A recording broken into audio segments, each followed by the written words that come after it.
I just kept on reading in my bed and I was not taking notes.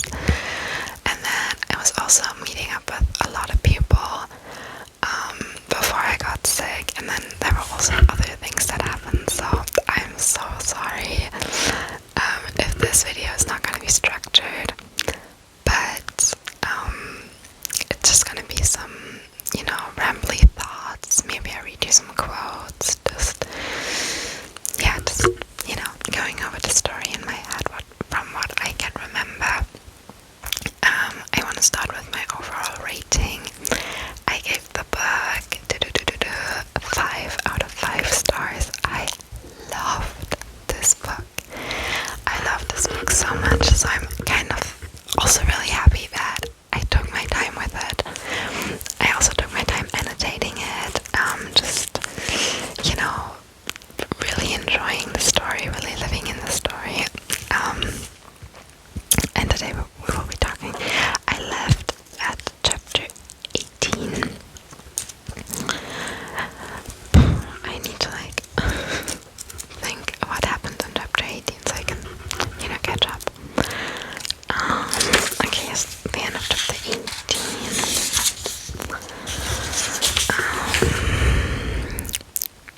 Okay, yeah, so chapter 18 was where the lawyers, so their run is dead. They want to read the will, of who is inheriting what, and there is an issue because there's the old lawyer and there's the new lawyer that has a new will that was written down a month ago before he died. And this is the moment, so the story starts in chapter 19 where the lawyers are leaving to talk in private to maybe get a judge on board, on what will is okay and what is not. And we're all or I had a lot of different theories about who was inheriting what and what was going to happen, and it was crazy. So I honestly thought Elith, I hope that's how you pronounce her name, Elith was going to inherit the company because she's her dad's favorite. I'm just gonna say it because no point in not spoiling because there will be spoilers. So Elith is not inheriting the company, and she's also realizing that her dad just her dad loved her that much because she was not able to grow up, and he could still treat her like a child, and he could still love her as the little one and take care of her and things like that, and that's why she did not inherit the company. And she really wanted that. Throughout the story, you could see that she really, really wanted that. She wanted to prove to everybody that she was not that broken dancer, that she was not that broken little thing that couldn't take care of herself, but in the end, maybe she is. Maybe she is. It's just so sad, but then we have Arthur, and Arthur is just struggling with just the knowledge that his dad is not really loving him, and his dad is not really,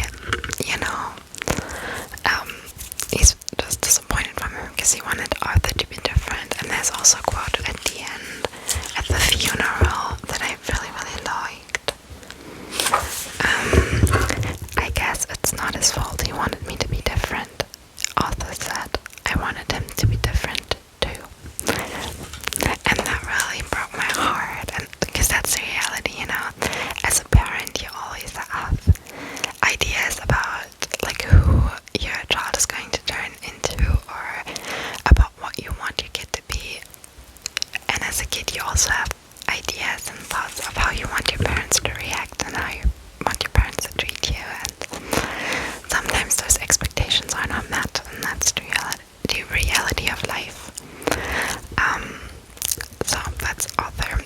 Arthur is also Arthur's whole personal love and sex life is, oh my god, it's so crazy. So, he's married to Jillian, and he has 2 lovers that are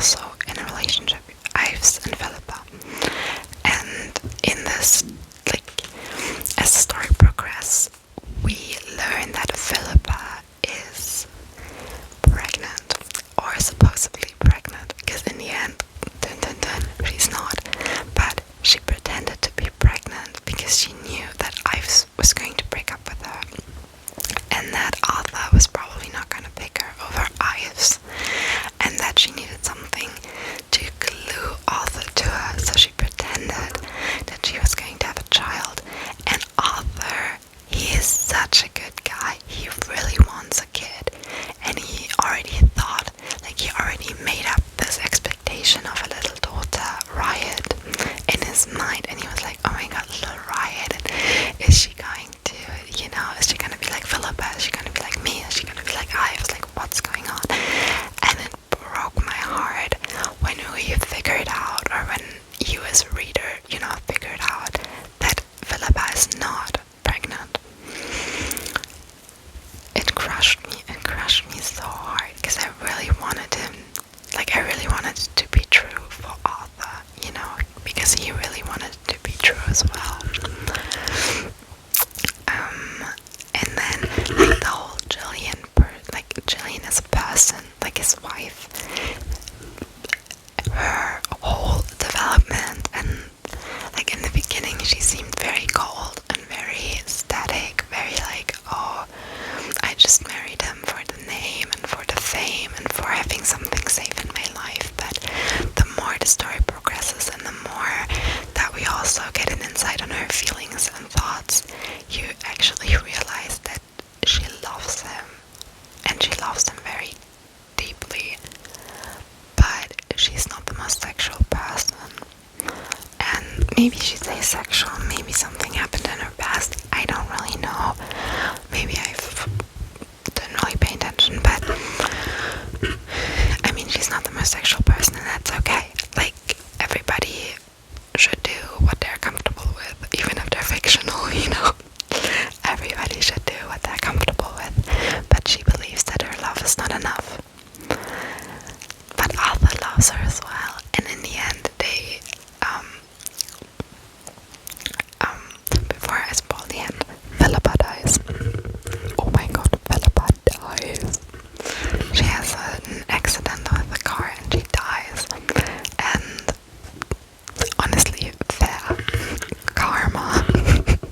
I didn't really like Philippa that much, so karma is a bitch, and she deserved it. So Philippa is dead, she's out of the picture. I don't know, nobody really seemed that sad that she died, but maybe that was only my interpretation, I don't know, because it was not that big of a deal, like not that big of a plot twist, you know. It did not carry on for chapters and chapters and chapters. She died at the end, basically. It was not in the middle of the book, she died at the end, and that's why it's still very present in my mind, because I've just finished the book and then I decided to record the audio. So yeah, so she's dead, and then Arthur gets his happy end, because you know, Jillian admits that she really, really loves him, and they discuss that, and then they're basically a throuple with Ives, and Jillian is like, I love Arthur on a very emotional line, but I don't know if I can give him what he craves with physical touch. And Ives is a very physical person like Arthur, and I feel like that could work, like this throuple, because Ives and Jillian, they start to like get friendlier with each other. Like, this book plays on a timeline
wants to make people happy, and she really wants to make herself happy and her siblings happy, and she really, really tries, because her ex-boyfriend Jamie is uploading an article about her fraud, and she throughout the story tries to manipulate him into not releasing the article, but in the end she realizes that, you know, she effed up and she has to own her mistakes. She's a businesswoman, she's an adult, and sometimes you have to own your mistakes, and you know, you have to own it up, you know, that's part of life.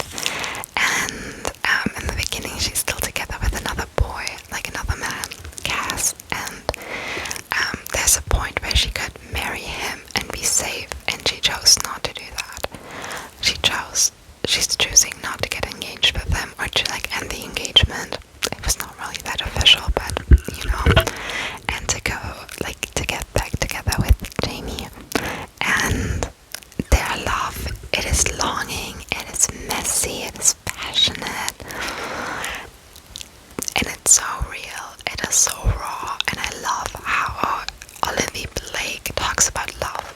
I love how she talks about life, about love, about motherhood, about everything, because it's so raw and it's so real and believable. It does not, or at least to me, it does not feel staged, it does not feel unrealistic or dumb, or it feels realistic. And to be honest, I would have been disappointed if Meredith got out of it just because of her name, just because she's rich, just because she's a nepo baby, you know.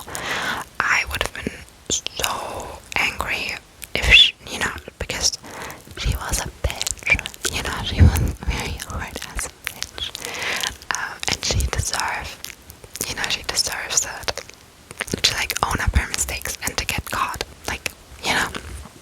I feel like there's still a lot of development that Meredith can do as a person, and I also feel like with Jamie at her side, she will be doing that, but you know, only time will tell. I don't know, like, the story is finished. Why am I talking like that? The story is finished, and she's going to go to prison, so that's the end of it. She's going to prison, she's going to turn herself in and owe up her mistakes, and you know, taking ownership of that. And I think that's a very, very good lesson, that you have to own your mistakes, that you have to man up, and sometimes go through things that are messy and not really comfortable, but they're the right thing to do.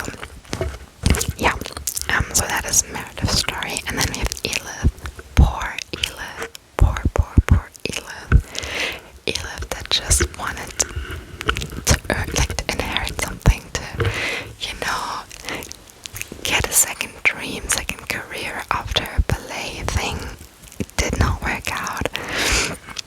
And she and the assistant of her dad, they have been flirting for like the whole book, and I thought, oh my god, love story, they're gonna get together and everything is going to be fun,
going on?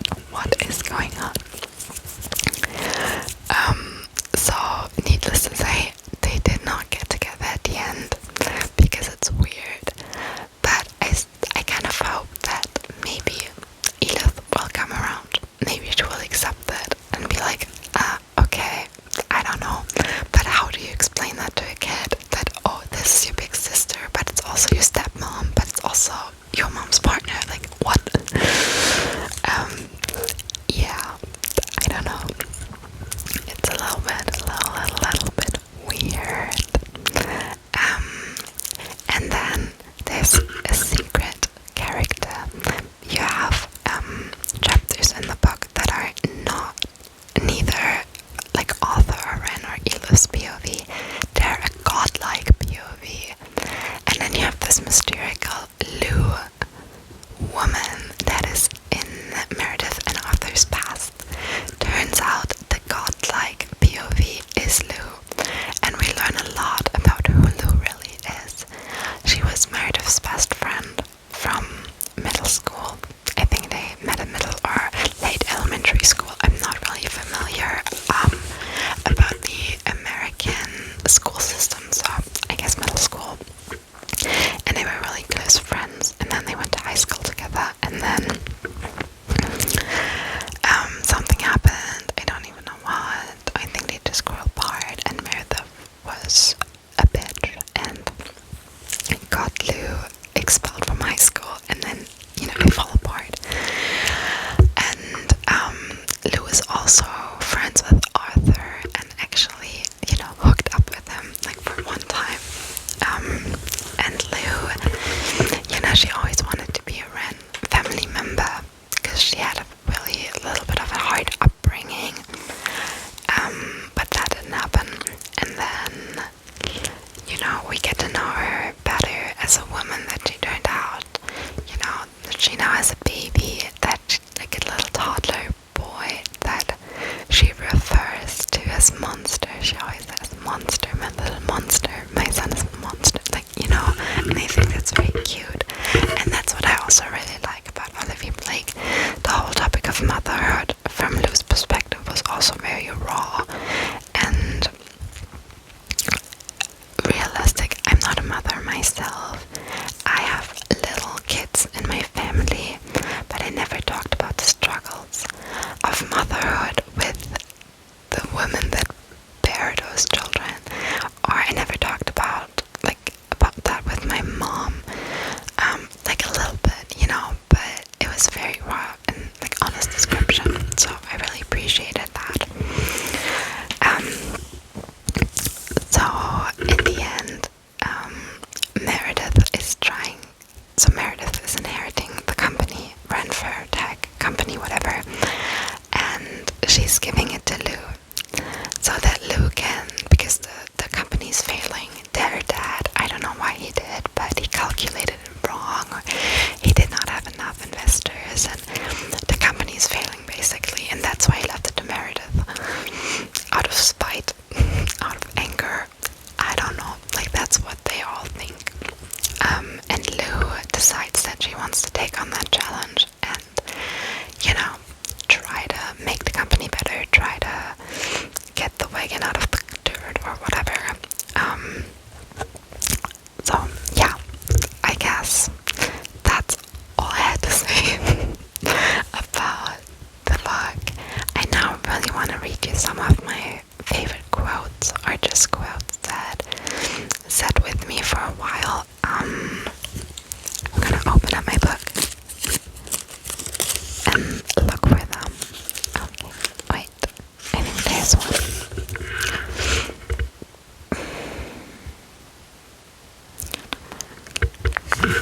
Okay. But if he accepted that what Julian had said was true, then Riot would go away, back into the ether, and Arthur couldn't do that to her. In his mind, he was carrying her. She was sleepy, and he was taking her from the car up to the bedroom, and she had her arms around his neck, and she was his, and he just couldn't let her go.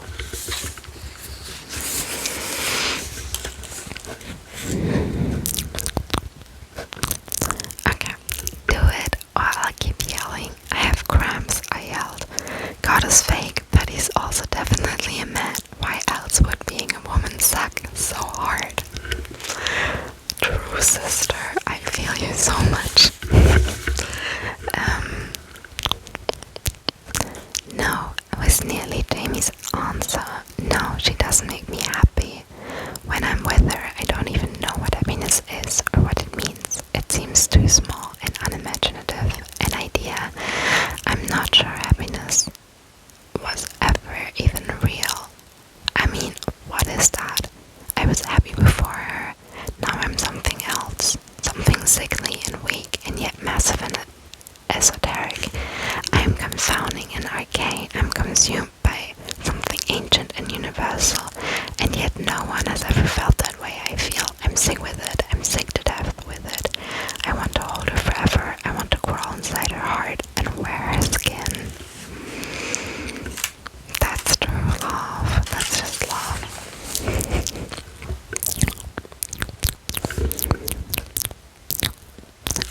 Yeah, something else.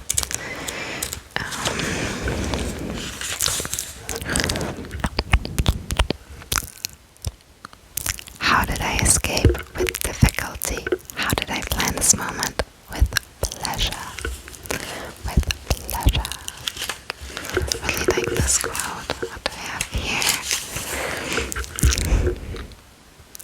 My heart is, not vacant, but hugely uninspired. It's tired.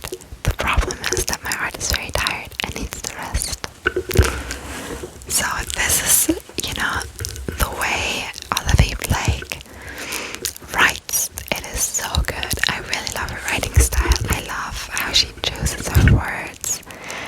And I just love this book. It was my first Olivie Blake book, and I'm definitely going to pick up a couple of her other works in the future. And I'm also, because I feel like I have one of her books as a German ebook. I'm not going to read the German ebook. I love her writing style, and I'm scared what the translation is going to do to the book. So that's not going to happen. But that's basically the end of the August book club. I know it should have been more detailed, and I know it should have been a little bit more structured, but that's just the way I read my books. My thoughts are not very structured, and yeah, I don't know. That's the best I could do, I guess. I hope it will get a little bit more structure in the future, but I'm not really good at taking notes while I'm reading for pleasure and for joy, because it makes me think about homework, and I don't really want to connect homework and one of my favorite hobbies in my mind. So yeah, I guess that's it. I hope that you have a great evening or day or afternoon and a great week ahead of you or by you or whatever, whenever you're watching that. And I hope I see you in my next video. Bye bye.